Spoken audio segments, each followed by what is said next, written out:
Olá, uma ótima tarde a você. Começamos agora mais uma edição do Agricultura BR, trazendo aquilo que é importante para o seu negócio, para a agropecuária brasileira. Boa tarde, Carla. Boa tarde, Fabiano. Boa tarde para você de casa. E começamos este programa falando sobre exportações. As exportações de carne bovina do Brasil apresentaram um novo recorde em setembro. Segundo dados divulgados pela Secretaria de Comércio Exterior e Serviços desta segunda-feira, mostra que o volume embarcado de carne bovina in natura teve um aumento de 4,4%. Vamos ver na tela os dados que a SECEX trouxe sobre as exportações de carne bovina. A exportação de carne bovina brasileira in natura totalizou um recorde de 150 mil toneladas em setembro. O volume embarcado pelo maior exportador global da proteína representou um aumento de 4,4% em relação ao observado em agosto, quando foram exportados 144.042 toneladas. Em relação ao observado no mês anterior, do ano anterior, foi um aumento de 34,7% de aumento. Bom, e aí falando um pouco a respeito do motivo dos embarques serem maiores, é importante pegar ali alguns dados, né, que vão sendo apresentados não só no Brasil, mas na Argentina também. Já desde o mês de agosto há uma elevação em relação a esses embarques. Na Argentina, país vizinho, acontece o mesmo. Na verdade, a gente costuma dizer que a China está em todos os lugares e cada vez mais presente na América do Sul. Podemos falar da China no Paraguai, no Brasil, na Argentina, no Uruguai também, e não estamos falando de grãos, estamos falando de carnes também, do sistema logístico, entre outros fatores. Ora, se teve um volume maior nos embarques, não foi diferente com a receita. É o que você confere conosco agora. Nós temos aqui a receita para as exportações de carne bovina no acumulado do ano. Você vê aqui os números que foram apresentados pela Secretaria de Comércio Exterior. Os 9 primeiros meses do ano trazem 960 mil toneladas que foram embarcadas até o momento, contra 866.800 toneladas. Esses aqui são os números que mostram, de acordo com a Secretaria de Comércio Exterior, como é que foram acumulados em 9 primeiros meses do ano. Em relação à receita, a elevação frente ao que acontecia no último ano, principalmente quando consideramos também o dólar mais alto, é de um faturamento ou receita para a indústria frigorífica exportadora acima de 19%.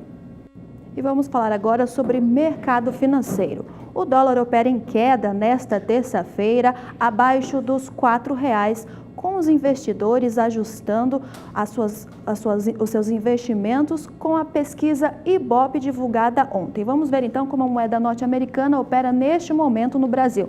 Uma queda expressiva aí de 1,67% para a moeda norte-americana, sendo negociada a R$ 3,95 mais um.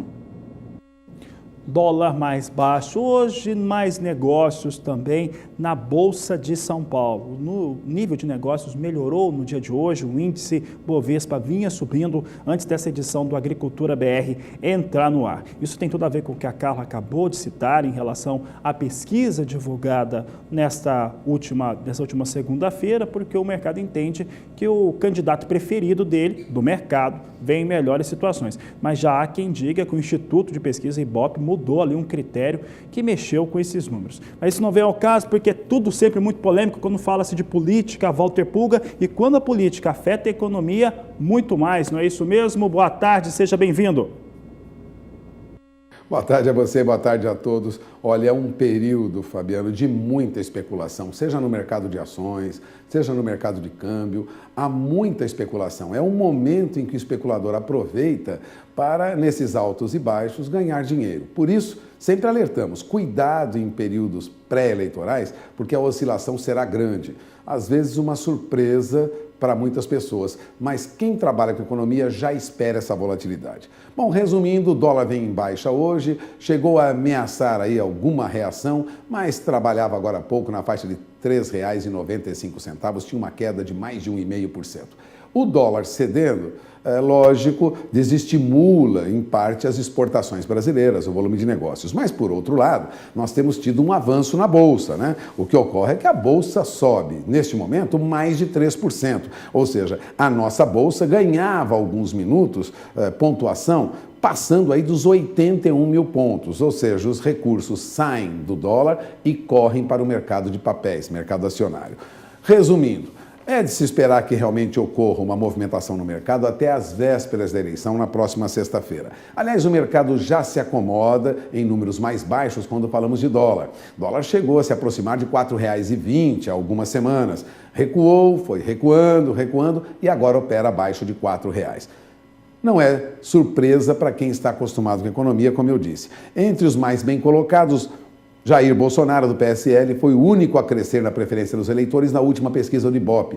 Isso atraiu para o mercado um volume maior de investidores, apostando aí numa queda do dólar e numa alta da Bolsa. Ciro Gomes, do PDT, oscilou de 12%, caiu para 11% na última pesquisa. Geraldo Alckmin manteve 8%, Marina Silva oscilou de 6% para 4%, ou seja, veio embaixo, e na sequência o foco passa a ser a divulgação da pesquisa do Datafolha, prevista para sair esta noite, que pode ou não confirmar os números apurados pelo Ibope. Mercado trabalha com muito cuidado, o volume de negócios aumenta um pouco na Bolsa, mas porque o dólar está caindo. Então, quando ocorre uma valorização do dólar, há uma fuga do mercado de capitais, de ações, correndo para o chamado mercado de câmbio. Agora, o movimento é inverso. Ao sabor da especulação e das pesquisas que serão divulgadas, como foi a do Ibope, será hoje a do Datafolha, que deve nortear o mercado a partir de amanhã. É esperar para conferir, mas o dólar deve mesmo oscilar em trajetória de baixa, até porque no exterior não é muito diferente, embora no Brasil o comportamento da Bolsa seja descolado do que ocorre longe daqui. A Bolsa brasileira, neste momento, está mais focada, né? As operações são resultado de um foco voltado para a eleição do que um foco voltado para o mercado internacional de capitais, como normalmente ocorre. Período pré-eleitoral, sempre oscilando muito os números. Fabiano, é com você. Tá certo, Pulga, continua aqui conosco, nós vamos falando um pouco agora a respeito de mercado de açúcar, antes de falar de um assunto internacional importante que o Pulga vai trazer.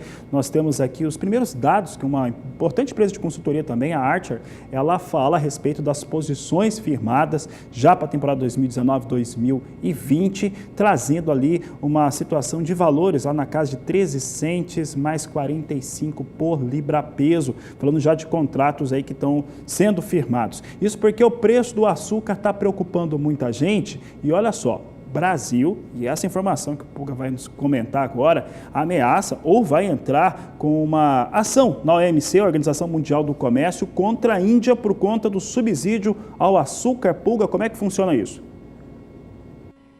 Olha, não é só o Brasil não, viu, Fabiano? São 8 países no total.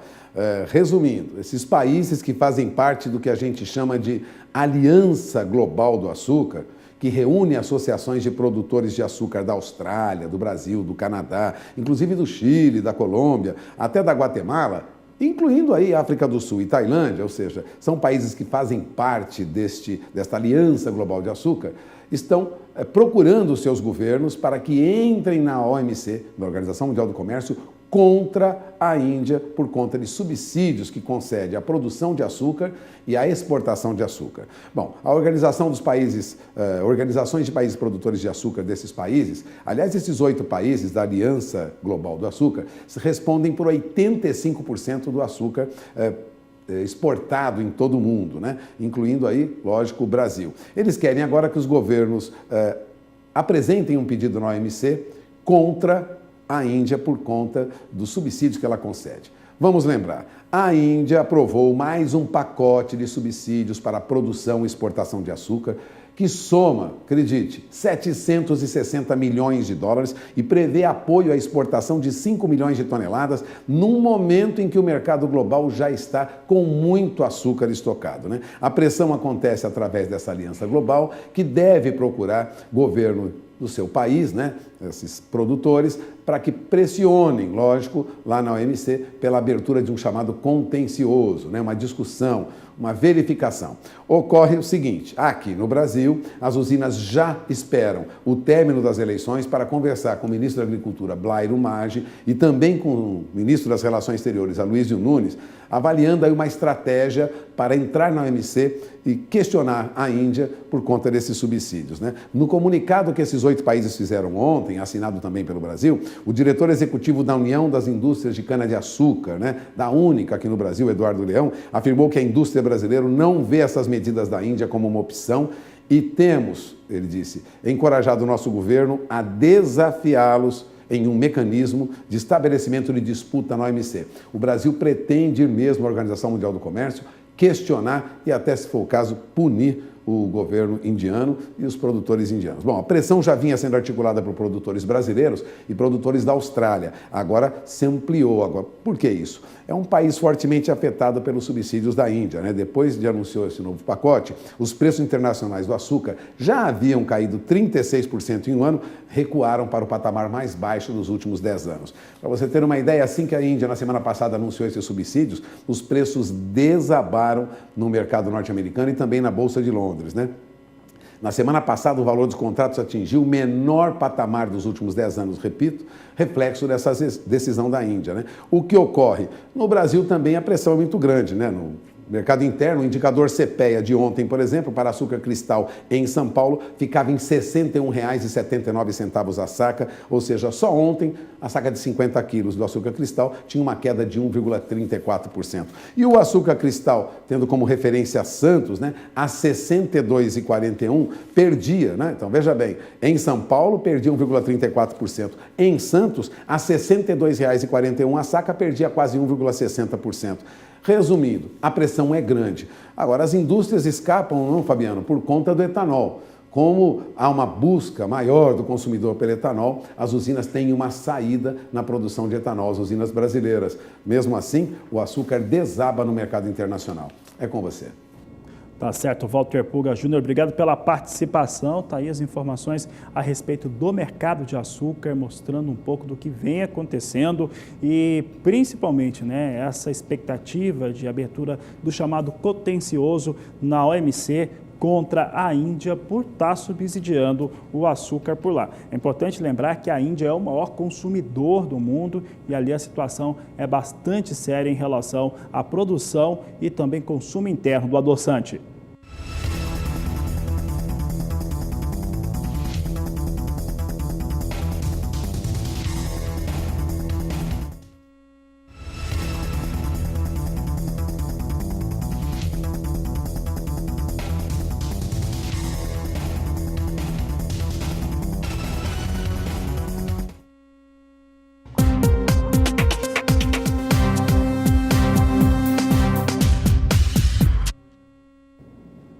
E o quadro Agroações de hoje traz em destaque a JBS, que informou que aderiu àquele plano de renegociação em torno do Fundo Rural. A JBS faz essa adesão, é uma adesão que tem uma representatividade ali na ordem de 2 bilhões e 400 milhões de reais, e isso acontece porque com certeza, você tem ali uma situação de ter prendido, né, de ter ficado com os valores retidos na nota fiscal quando da compra do gado junto ao produtor rural, junto ao pecuarista, e não fez o recolhimento. Agora faz esse recolhimento e ajusta que isso deve trazer prejuízos para a indústria, de acordo com nota divulgada à imprensa.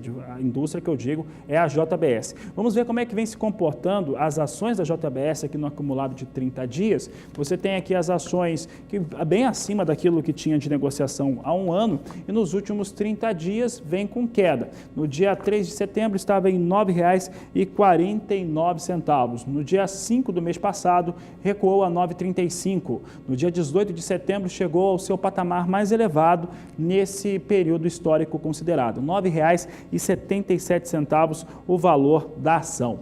No dia 26 de setembro, R$ 9,51 e nesse dia 1º de outubro recua a R$ 9,29. A JBS informa que a renegociação deve ter impacto negativo contabilizado no lucro do terceiro trimestre de aproximadamente 2 bilhões e 400 milhões de reais também, né? Os números são coincidentes, então deve impactar, já que a JBS vai ter que dispor desses recursos. É claro que esse plano de facilitação para o pagamento dos débitos do Fundo Rural é parcelado, mas vai aparecer já nesse levantamento de prestação de contas aos investidores do terceiro trimestre de JBS. Vamos saber agora como é que a ação da JBS, negociada sob a sigla JBSS3, vem sendo negociada neste momento. Você tem aqui a ação se recuperando hoje, nesse momento, a R$ 9,52, alta de 2,58%. É o mercado ao vivo agora para as ações de JBS no quadro Agroações.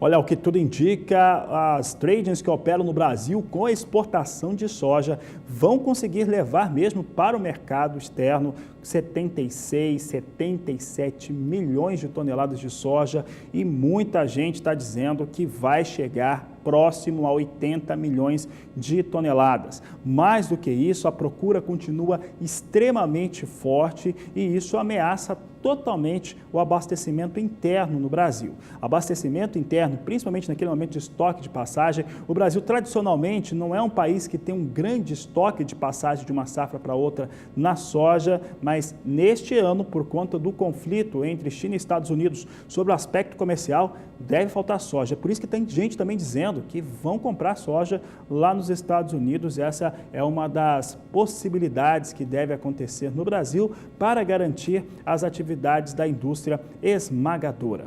De qualquer maneira, o mês de setembro é um mês histórico. A gente nem preparou aquele gráfico mostrando setembro de 2012, 11, 13, 14, 15, 16, até chegar ao ano de 2018, porque eu já adianto. O mês de setembro de 2018 é histórico em relação aos embarques de soja.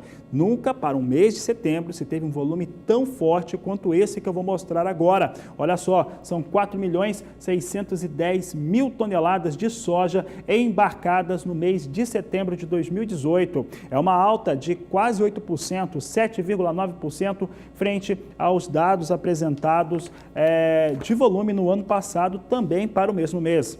De acordo com a Secretaria de Comércio Exterior, a receita para as tradings que operam no Brasil foi de 1.830 milhões de dólares, com alta de 13,7% em relação aos números apresentados aqui pela Secretaria de Comércio Exterior na tarde desta última segunda-feira.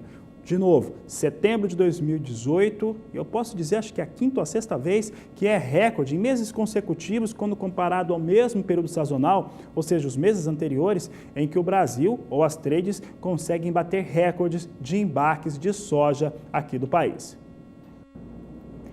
E vamos ver os preços praticados para a saca de 60 quilos da soja nos principais portos brasileiros. Vamos ver em tela como se comporta o preço da saca de 60 quilos neste momento. Você não está vendo aí na sua tela, é outra tela, mas neste momento a saca de 60 quilos da soja no Porto de Santos está sendo negociada a R$ 97,00 e o valor também da saca de 60 quilos da soja no preço de Paranaguá está R$ 97,00.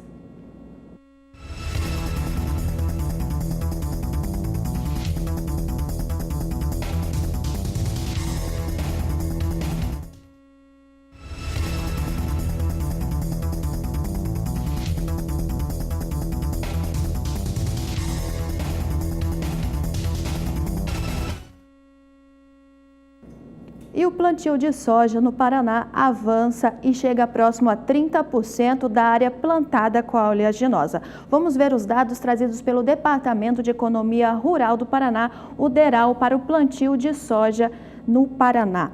A área plantada até ontem estava 16%. Não estava 16%, estava 29% da área, no gráfico está 16%, mas são 29% da área até esta segunda, enquanto na semana passada, dia 24 de setembro, estava 18% e há um ano atrás estava a 16%.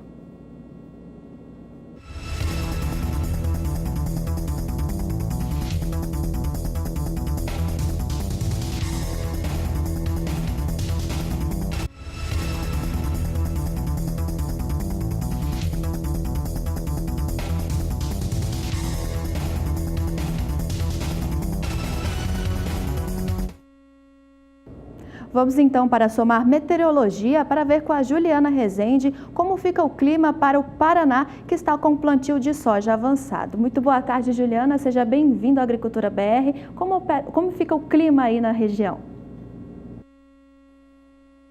Olá, Carla. Boa tarde a todos que nos assistem. Olha, no Paraná, as chuvas já vêm acontecendo de forma mais frequente, por isso as condições de umidade do solo seguem bastante elevadas no estado. Agora, esses índices de umidade seguem variando em torno de 90% em grande parte do Paraná. Entre áreas do norte da faixa leste, a umidade varia até 80%. No decorrer dos próximos dias tem mais previsão de chuva. As áreas de instabilidades vão seguir avançando pelo Paraná. Pelo menos até o dia 7 de outubro, a chuva mais expressiva vai seguir concentrada nas áreas mais ao sul e até o oeste do estado, onde o volume de água é um pouco mais elevado, varia de 50 até 70 milímetros. Então são pancadas bem fortes que acabam alcançando áreas produtoras do Paraná nesses próximos dias, em pontos do norte, onde a chuva fica um pouco menos expressiva e também com menor volume de água. A partir da próxima semana, a chuva volta a ganhar intensidade. Um novo sistema frontal avança pelo sul do Brasil e acaba alimentando toda essa chuva na região sul. É por isso que as áreas mais ao sul e até o oeste do Paraná recebem fortes pancadas de chuva. E aí o acumulado durante a semana do dia 8 até o dia 12 de outubro pode ainda chegar até 100 milímetros. Então é uma chuva bastante expressiva com potencial para temporais em pontos principalmente do sul do estado e até pelo menos o dia 17 de outubro tem previsão de pancadas frequentes no estado do Paraná. Então, de forma geral, a chuva não dá trégua nas áreas produtoras de soja do Paraná, só que por alguns momentos, como essa chuva é bastante intensa, pode ainda acabar paralisando o andamento das atividades de plantio da soja, mas por outro lado, essa chuva ainda segue aumentando as condições de umidade do solo e beneficia as lavouras que já foram recentemente plantadas. Daqui a pouco eu volto com mais previsão do tempo. Obrigada, Juliana. Juliana que volta logo mais trazendo mais previsão do tempo aqui pra gente. E as lavouras norte-americanas de soja que passam pelo processo de colheita vão apresentando bom ritmo de acordo com os números apresentados nesta segunda-feira. Vamos saber agora como é que vem os negócios aqui em Chicago. Chicago vinha com movimentação positiva. Essa movimentação positiva continua, vem na casa de 0,5% neste momento. Posição de novembro vem a $8,62 mais 6 por bushel. Janeiro, $8,76 mais 4 por bushel. Nós temos ainda a posição de março a $8,88 mais 4 por bushel e maio de 2019 acima dos $9, $9,01 mais 4 por bushel são os negócios que nós temos neste momento com soja na Bolsa de Chicago. Ainda hoje, nós vamos falar a respeito das exportações de café do mundo todo, do Brasil, mas também do mundo todo global. E as exportações globais no mês de agosto, elas tiveram um registro 6,4% superiores ao mesmo período do ano passado. E ainda hoje você vai ver que Mato Grosso do Sul tem maior produtividade de algodão do país. Nós já voltamos.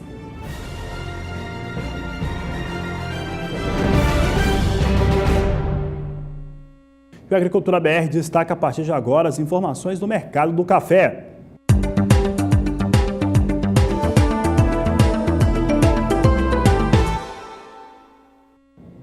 E a exportação mundial de café durante o mês de agosto teve um registro de alta de 6,3% quando comparado ao mesmo período do ano passado. Ao todo, o mundo todo teve uma situação de embarques de 11.104.000 sacas, de acordo com a OIC, a Organização Internacional do Café.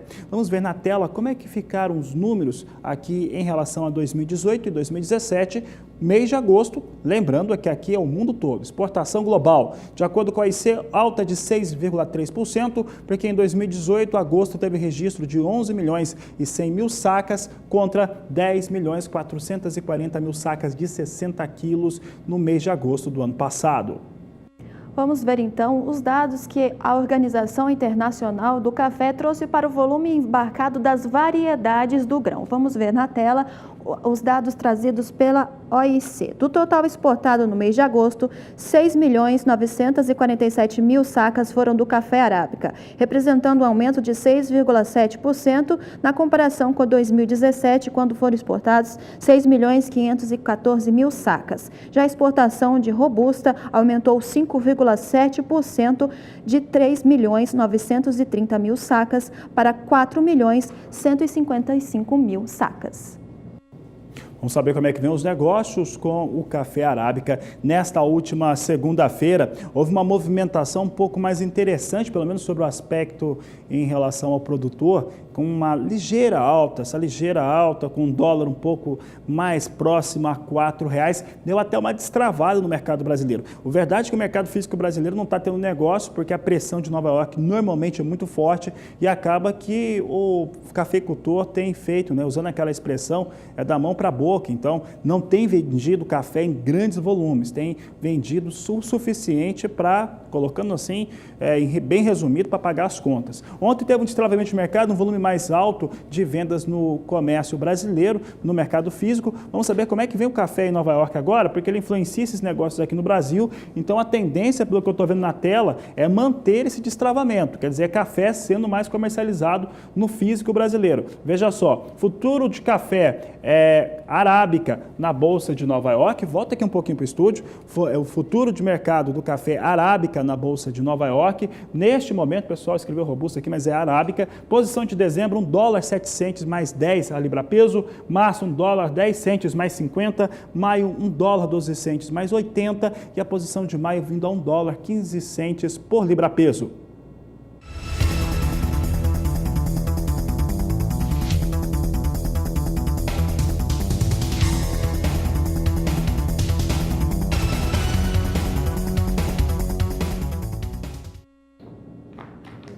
E as exportações de café do Brasil apresentaram uma elevação de mais de 37% em setembro deste ano, na comparação com setembro do ano passado. Vamos ver em tela os dados que a Secretaria de Comércio Exterior e Serviços trouxe sobre a exportação brasileira de café em setembro. A exportação brasileira de café em grão no mês de setembro, contando com 19 dias úteis, alcançou 2.992.000 sacas de 60 quilos, o que corresponde a uma alta de 37,4% em relação ao igual mês do ano passado, quando foram exportadas 2.177.000.000 de sacas. A receita cambial também apresentou elevação de 4,2%, é o que nós vamos trazer aqui no Agricultura BR. Você tem aqui os números comparado com o ano passado e o ano de 2018. Mês de setembro de 2017, um registro de 359.600.000 dólares em receita, um número 11,8% mais baixo do que registrado em setembro. Portanto, setembro de 2018 chega com uma alta de 11,8%, com negócios na casa de 402.100.000 dólares, de acordo com a Secretaria de Comércio Exterior. São os números que trazemos para o café exportado pelo Brasil, de acordo com a Secretaria de Comércio. E se comparado com o mês de agosto passado, as exportações apresentaram um aumento de mais de 32% dos embarques. Vamos ver os dados que a SECEX trouxe sobre as exportações. Quando se comparado com agosto passado, a exportação de café em setembro apresentou um aumento de 32,7% em termos dos volumes. Em agosto, os embarques somaram 2.256.000 sacas. A receita cambial também foi maior, 25,4%, considerando o faturamento de 320.700.000 dólares no agosto passado. Por aqui, a Agricultura BR destaca agora os negócios com café robusta na Bolsa de Londres. Vamos saber como é que vem as posições negociadas agora, trazendo o café robusta. Lembrando que o café robusta tem uma situação diferente daquilo que nós víamos há um ano, quando faltava robusta no mundo. teve problema no Vietnã, o Brasil vinha de 2 secas consecutivas, o primeiro, segundo maiores produtores e exportadores de robusta do mundo. Situação neste ano é totalmente diversa e nós temos o café numa média de $1.500 a tonelada. Você vê aqui o robusta no mercado futuro de Londres, posição de janeiro $1.588, alta de 2,26%, março $1.601 a tonelada, alta de 2,43%, maio $1.614, julho $1.627 por tonelada, são os valores negociados neste momento com o café robusta na Bolsa de Londres.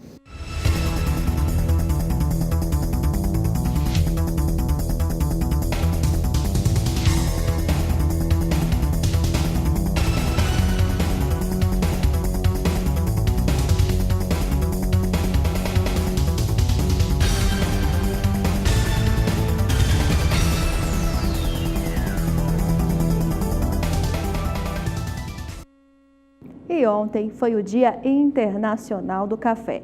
E para comemorar esta data, em Brasília, no Palácio de Itamaraty, produtores e líderes participaram de um evento para a cadeia produtiva. Confira as informações com Catarina Martorelli.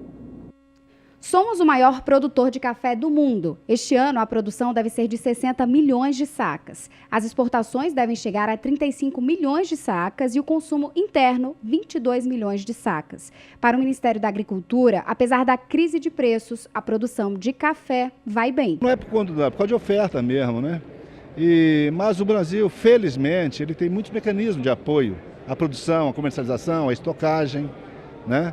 E isso nos ajuda bastante a administrar essa questão de eventuais níveis de produção um pouco mais elevado do que o consumo em determinado momento. O café hoje emprega 8 milhões de pessoas no país. Fora que degustar café arrebata cada vez mais pessoas, né? Virou uma experiência, tanto que tem muita gente hoje se especializando em café. Hoje em dia o mercado de apreciadores está bem aquecido, é um mercado que está bem promissor. O cliente final está procurando, né, tomar um café de verdade, né, diferente dos cafés que a gente estava acostumado a tomar, né, os cafés tradicionais com muito defeitos, né, e valorizando mais todo o trabalho que o produtor tem em cima dos cafés especiais. O Thiago é campeão brasileiro de baristas e participou das comemorações ao Dia Internacional do Café no Palácio do Itamaraty, em Brasília. Ele preparou vários tipos de café para os convidados degustarem. Catarina Martorelli para o SBA. Daí o barista dando seu entendimento sobre o consumo de café aqui no Brasil, tem aumentado, a qualidade do café sempre é muito importante. Olha, daqui a pouco a Agricultura BR vai mostrar qual que é o estado que é o campeão em produtividade nas áreas de algodão. É isso mesmo, temos aí as médias de produtividade e olha, daqui a pouco eu falo quem que é o campeão, mas está disparado, mostrando uma forte elevação na produtividade, na produção da pluma.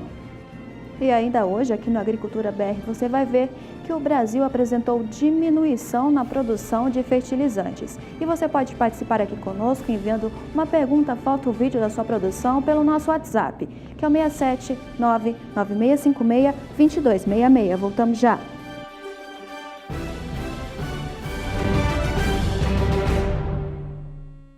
E o assunto por aqui agora no Agricultura BR é o algodão.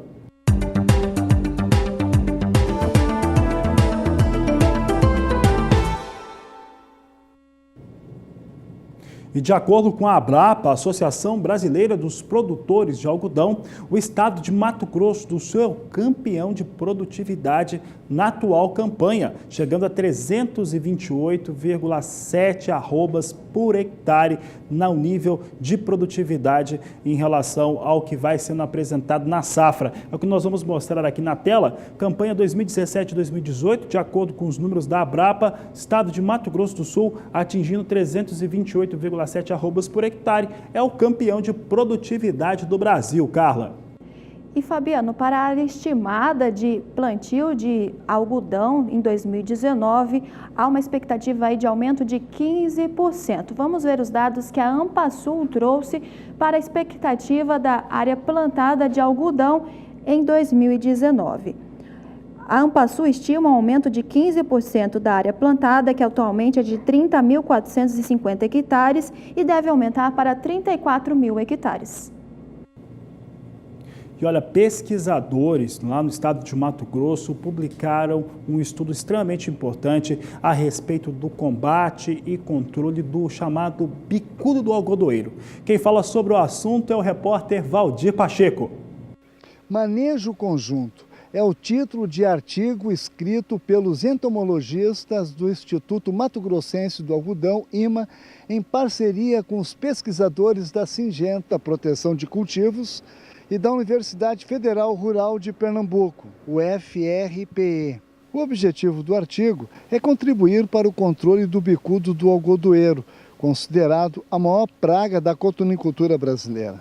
Devido às condições climáticas e ao modo de produção adotada, as lavouras de algodão mato-grossenses são altamente propícias ao bicudo do algodoeiro, grande responsável pelo aumento nos custos de produção.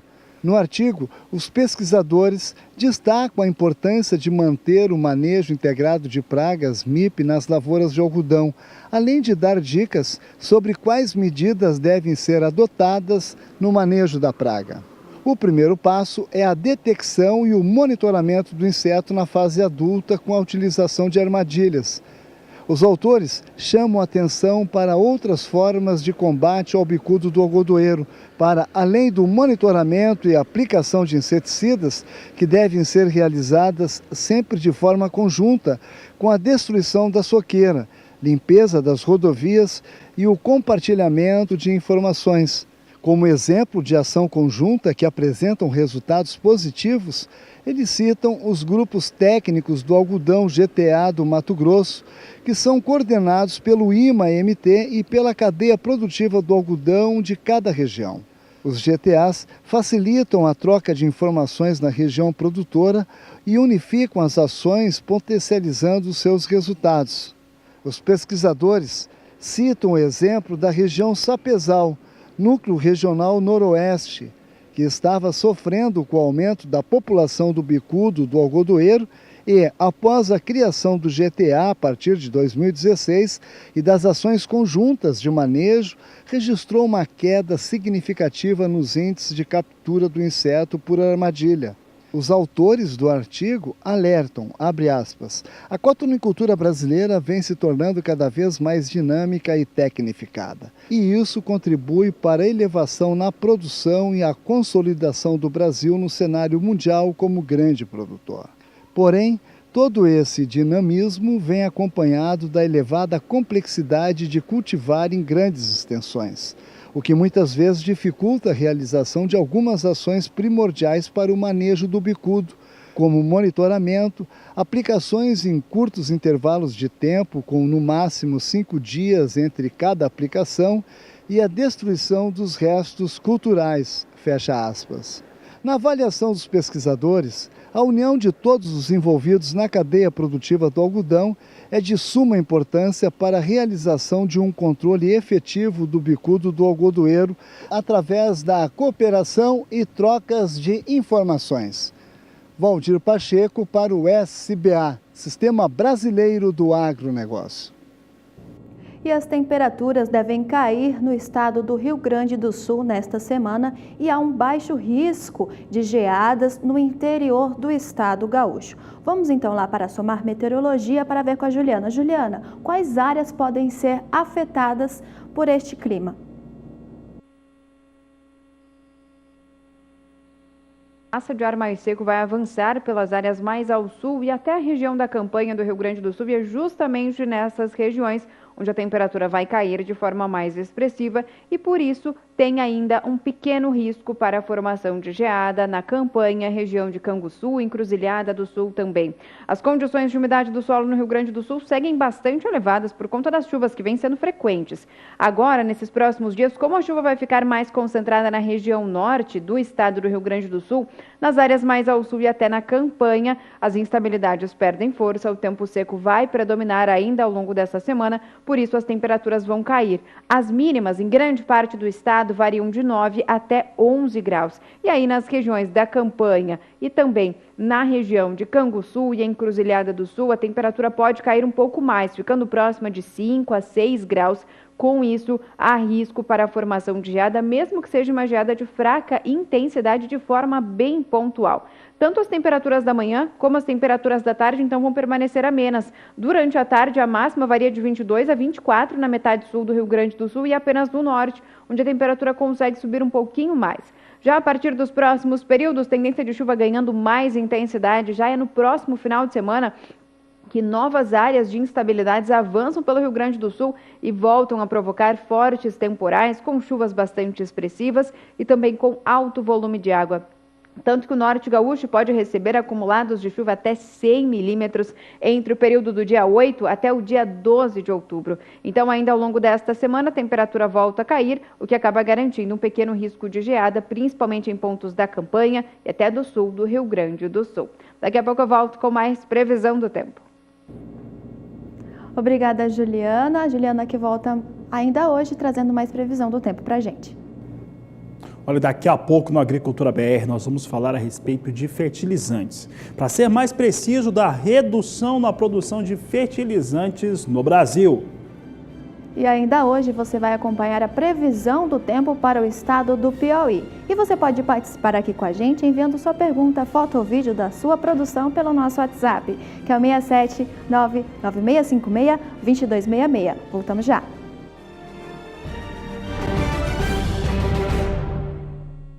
E a Agricultura BR fala agora a respeito de fertilizantes. E um levantamento que você vai ver agora aqui no nosso programa mostra o que aconteceu na década considerada entre 2007 e 2017. De acordo com os dados, houve uma redução de quase 1.700.000 toneladas na produção de fertilizantes no Brasil. É o que nós vamos mostrar agora na tela, mostrando que em 2007 a produção alcançava 9.810.000 toneladas e cai no ano de 2017 para 8.180.000 toneladas, de acordo com a Yara Brasil, mostrando ali uma redução bastante expressiva na produção interna do fertilizante brasileiro. Em contrapartida a estes dados de produção, as entregas apresentaram um aumento próximo a 40% neste mesmo período entre 2007 e 2017. Vamos ver os dados que a ANDA, Associação Nacional para a Difusão de Adubos, trouxe sobre isso. Ela anunciou que as entregas de adubo cresceram cerca de 39,8% neste mesmo período, passando de 24.610.000 toneladas para 34.400.000 toneladas. E agora nós vamos chamar a sua atenção para que você possa ter a possibilidade, claro, de fazer bons negócios na capital de Alagoas, Maceió. Quem fala sobre este assunto é o repórter Valdir Pacheco.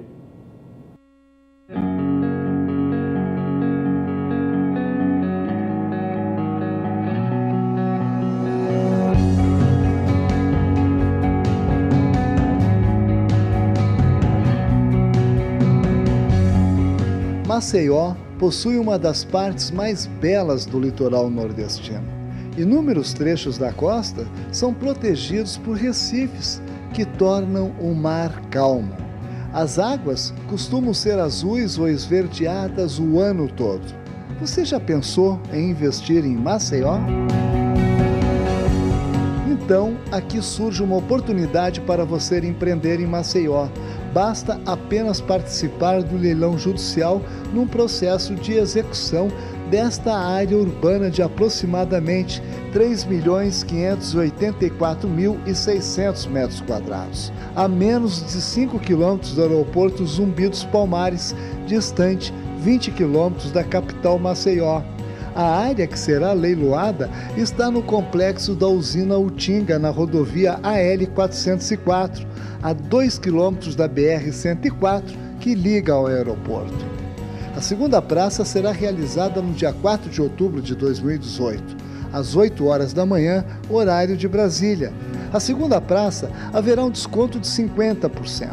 O imóvel sairá por R$ 10 o metro quadrado. Então, aqui está uma oportunidade para você investir em Maceió, com toda a garantia jurídica e o mais interessante, esta área está livre de quaisquer ônus. Se você quiser mais informações, tirar dúvidas relativas ao edital ou agendar uma visita para conhecer o local, é só entrar em contato diretamente pelo telefone 0 operadora 11 4950 9660 ou pelo endereço eletrônico que aparece na sua tela.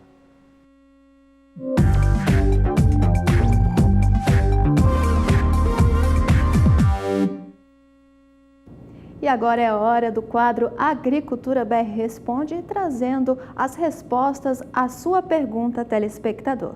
E no quadro de hoje vamos responder a pergunta que veio lá do Pará. Vamos ver o que o telespectador pergunta. Ele que é do município de São Félix do Xingu, é a Landenaite Lopes. Ela pergunta: gostaria de saber como ficará o tempo em São Félix do Xingu para todo o mês de outubro. Fabiano. Tá certo, lembrando que São Félix do Xingu é um dos municípios que tem o maior rebanho bovino do país. Isso é um dado bem importante. Estou achando que ele está falando isso muito por conta da condição de pastagem. Quem vai responder é a Juliana Rezende, está aqui conosco. Como é que fica a previsão do tempo por lá, Juliana?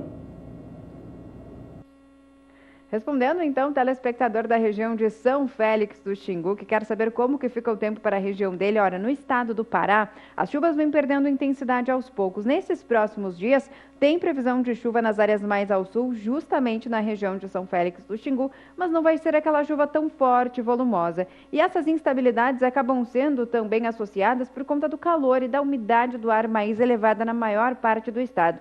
Então tem previsão de acumulados de até 15 milímetros até o dia 7 de outubro. A partir da próxima semana, entre os dias 8 e 12, a chuva perde um pouco mais de intensidade, mas ainda não cessa. As pancadas ainda vão permanecer acontecendo em grande parte das áreas mais ao sul do Pará, incluindo também a região de São Félix do Xingu. E a partir da próxima semana, a chuva vai conseguir avançar por grande parte do estado até o dia 17 de outubro. Então as instabilidades até ganham um pouco mais de intensidade e aí o volume de água pode alcançar em torno de 15 milímetros na região. Então tem previsão de chuva até pelo menos o final do mês de outubro na região de São Félix do Xingu, só que não vai ser aquela chuva tão forte e volumosa. São aquelas pancadas mais frequentes e duradouras, mas com baixo volume de água nas áreas mais ao sul do Pará, incluindo a região de São Félix do Xingu.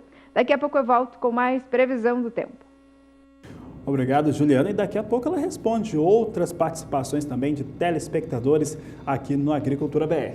E vamos para um rápido intervalo comercial, mas continue participando aqui com a gente, enviando sua pergunta, foto ou vídeo da produção pelo WhatsApp, que é o 67996562266. Voltamos já. Estamos de volta e trazemos em destaque mais uma vez o quadro Agricultura BR Responde.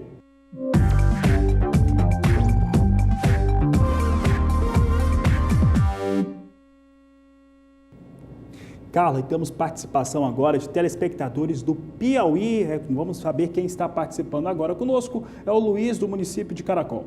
Olha só, gostaria de saber a previsão do tempo para o Piauí, município de Caracol. Quero saber como vai ser o mês de outubro. A pergunta aqui do Luiz, lá do estado do Piauí. Um abraço para o pessoal de Piauí, um abraço para você, Luiz, município de Caracol. Então vamos saber a resposta com a Juliana Rezende, que podemos responder para o Luiz. Juliana. Olha, respondendo então a dúvida do telespectador Luiz, da região de Caracol, no Piauí, que quer saber como que fica o tempo para a região dele nesses próximos períodos, até pelo menos durante o mês de outubro, a expectativa é de bastante regularidade. O mês até começa com tempo mais seco, não tem previsão de chuva até pelo menos o dia 7 de outubro. A partir da próxima semana, a expectativa ainda vai ser de persistência desse tempo mais firme, tempo mais seco, sem instabilidades atuando. Mas essa condição muda lá pela metade do mês de outubro, onde novas áreas de instabilidades vão avançar pelo estado e aí sim volta a chover na região de Caracol e grande parte do estado do Piauí até pelo menos o dia 17 de outubro. Então a segunda metade do mês de outubro ainda vai ser marcada por bastante regularidade, as pancadas até voltam a acontecer, mas deve ser por um curto período de tempo. De forma geral, a gente ainda vai seguir com dias de tempo mais seco e risco ainda para a chuva de forma bem pontual e de fraca intensidade na região de Caracol, no Piauí. Então, durante os próximos períodos, bastante regularidade nas condições de tempo na região de Caracol, com tempo seco agora começando o mês de outubro. Lá pela metade do mês volta a chover, mas o mês ainda deve terminar com uma nova massa de ar mais seco avançando pela região, garantindo mais dias de tempo firme. Hoje eu encerro por aqui a minha participação. Amanhã eu volto com mais previsão do tempo. Até lá, boa tarde a todos. Boa tarde, Juliana. Até amanhã. E você também pode participar aqui do quadro Agricultura BR Responde, enviando a sua pergunta para nós pelo nosso WhatsApp, que é o 67996562266. Este é a Agricultura BR Responde.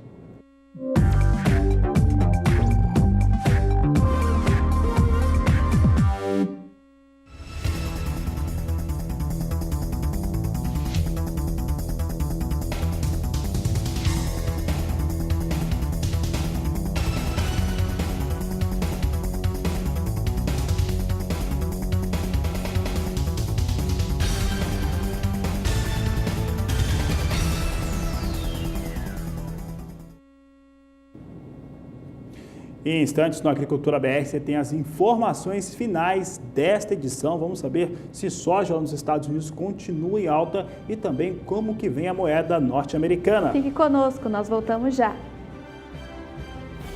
Agricultura BR de volta e agora vamos falar sobre cuidados durante o plantio de soja. O Fabiano Reis conversou com a pesquisadora Gisele Santos sobre os cuidados contra plantas daninhas. Confira.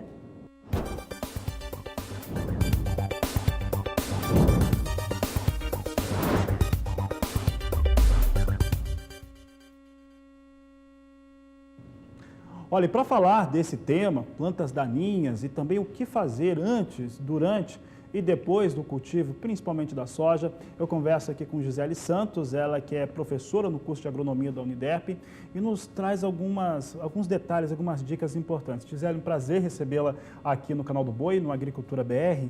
E olha, essa questão das plantas daninhas, ela vem ano a ano, ou safra a safra, tendo uma resistência, podemos dizer assim, maior. O que tem acontecido? É antes, é durante, que tem feito com que as plantas daninhas tenham tido uma resistência maior aos combatentes que se usa no campo hoje? Boa tarde. Boa tarde, obrigado pelo convite, é um prazer estar aqui com vocês, conversando de um assunto que eu gosto muito, que são plantas daninhas.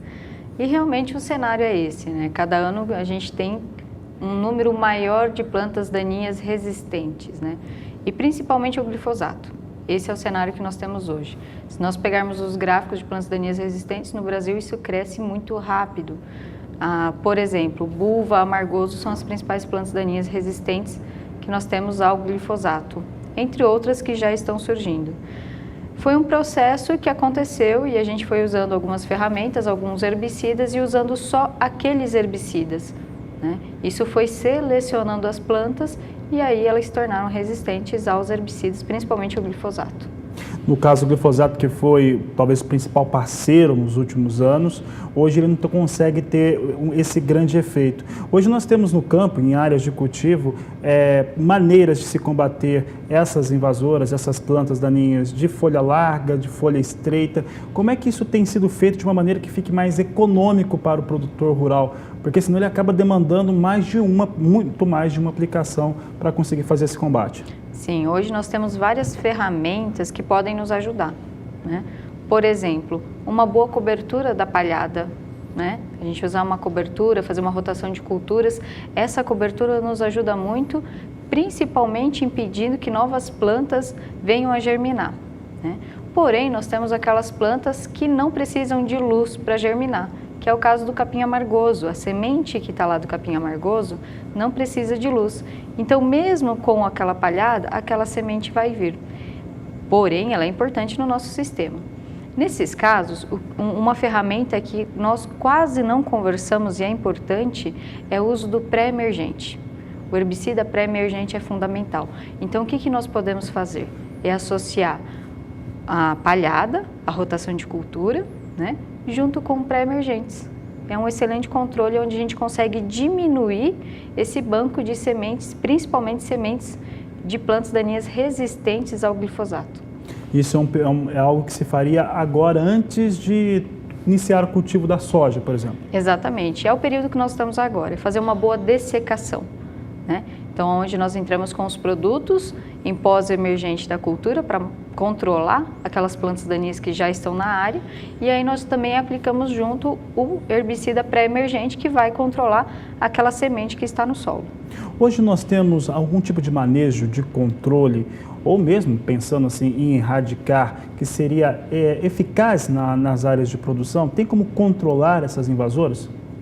De forma eficaz, totalmente eficaz? Eficaz que seja no controlar essa população de invasoras num sentido que não traga prejuízos muito elevados para as áreas de produção. Nós temos ferramentas sim.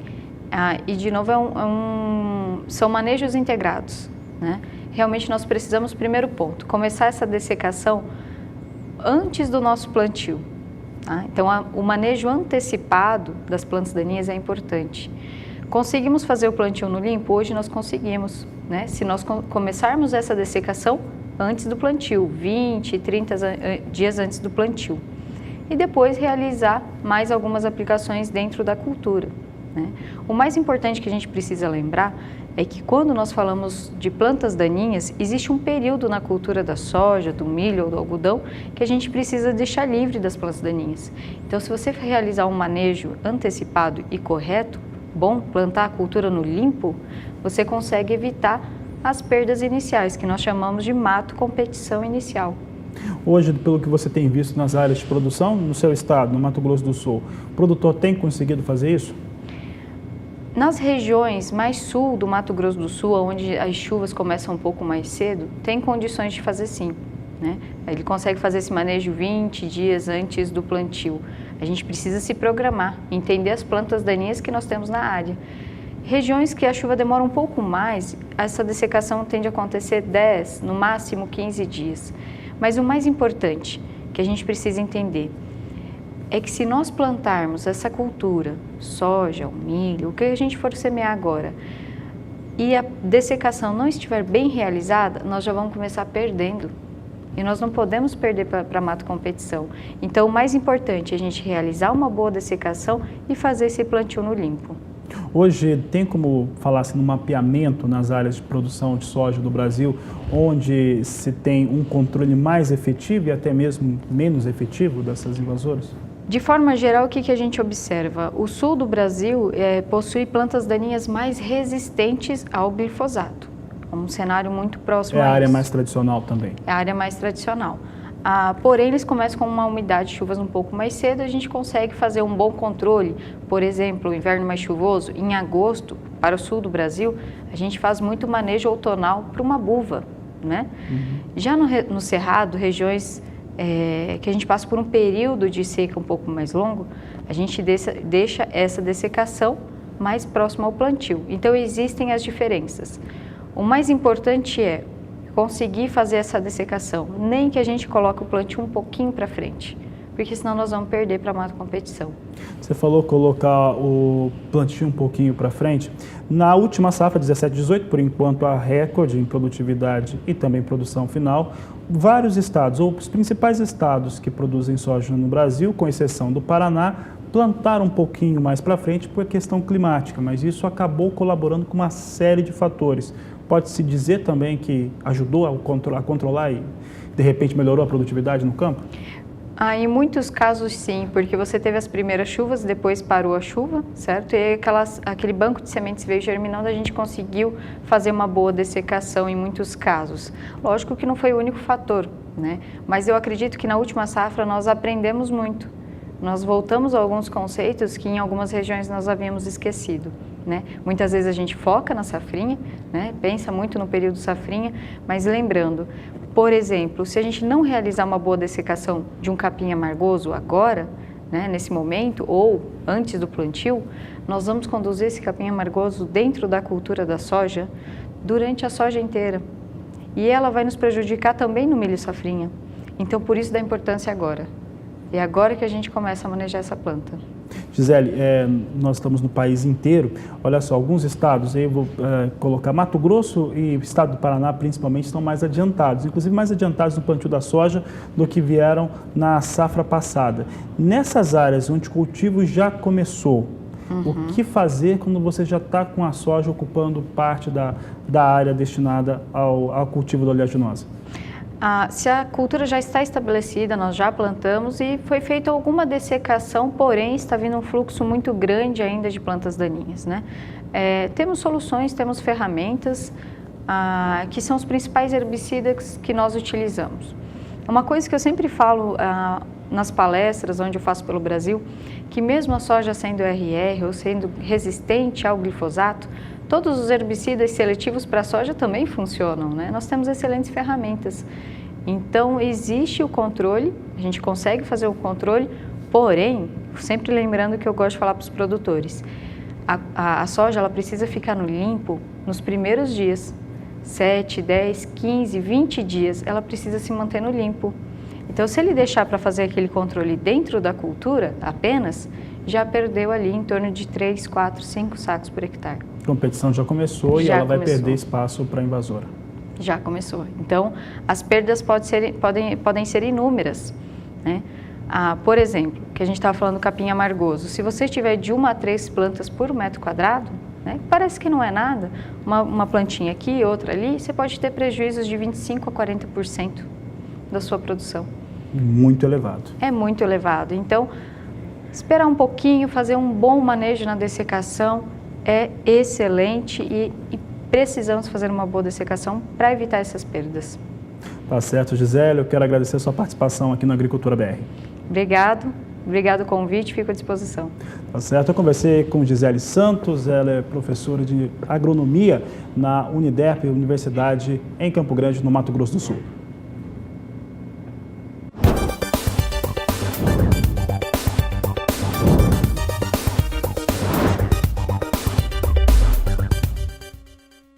Com essas informações, nós terminamos a segunda edição do Agricultura BR, te convidando para assistir às 17h20 a terceira edição aqui do Agricultura BR. Este é o Agricultura BR. A inteligência e a transparência do agronegócio sempre com você. A todos uma ótima tarde e até mais. Até.